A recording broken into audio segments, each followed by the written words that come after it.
顶礼拜二，这家己发生规模6.4的地震，到达要一礼拜啊。台南的南西园啊，一直有地震尾，有上百户的厝壁甲楼梯，这几天开始被开晓壳，大家根本都无心情过年。麻油鸡，香菇鸡，面线。规点的麻油鸡、香菇鸡，要互这受灾户食一顿啊烧。另外一边，泡面、饼甲矿泉水等等各种的民生物资是放规岛顶，爱心物资一直送入来。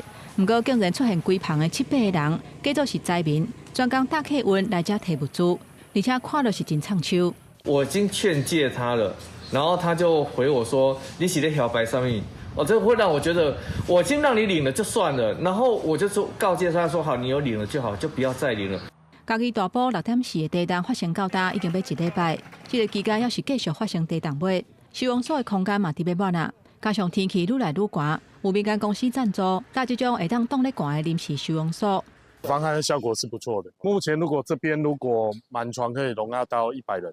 不过南西区百外户的人家厝，外口是看到敢若真正常。不过厝内壁甲楼梯煞是一直咧闭起放落来。进前鉴定的时阵，并无符合红单甲黄单。这几天啊，真侪亲戚拢倒来，看到厝内闭咧闭放一放，根本就无心情过年。这2天要过年了，真的是大家心里都很难受。嘛唔知要安怎过。从来没有经历过这一种地震，没有什么过年的感觉。